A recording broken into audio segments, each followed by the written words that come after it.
لا يخلو بلد من البلدان من مزوري جوازات السفر أو الوثائق الرسمية، لكن أن يصبح هؤلاء المزورون هم الجهة الوحيدة لإصدار أو تجديد جوازات السفر للمواطنين فهذا أمر لا يحدث إلا هنا في مقديشو.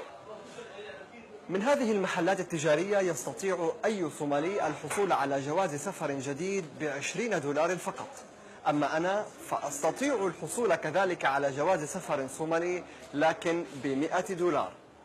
كل حاجة تحصل على هنا، كل حاجة هنا.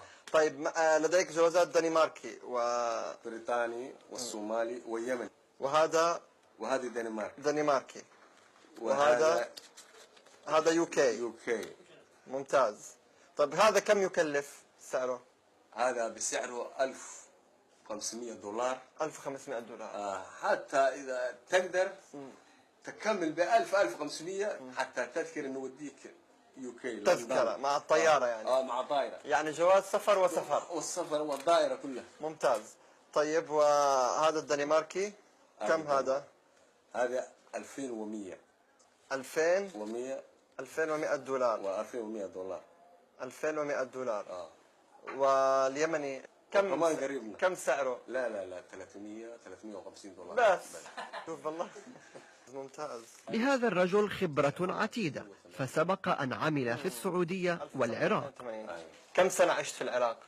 2 سنتين. في أي منطقة كنت؟ بغداد نفسها. في أي حي تتذكر الحي؟ أيوة شارع الرشيد. تعرف سوق المريدي في بغداد؟ إيه. معروف سوق معروف. سوق المريدي هو أشهر سوق للمزورين في بغداد، ويقع حاليا فيما يعرف بمدينة الصدر. هذا أصلي؟ أصلي كله، إحنا كلنا أصلي. جواز أهم شيء الصومالي. هذا هو الصومالي من أصله. هذا جواز سفر صومالي. جواز سفر صومالي. الآن ستمنحني جواز سفر صومالي؟ أوكي الآن صورة لجواز سفر الصومالي. جاهز.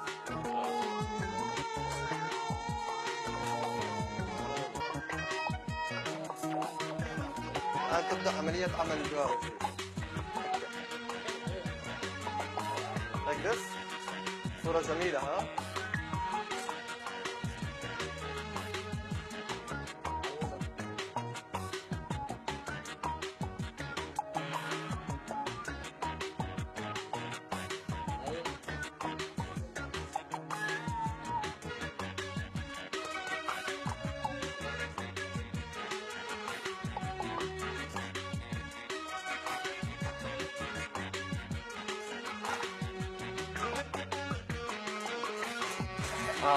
هذا جواز سفر الصومالي ها؟ أصبحت صوماليا.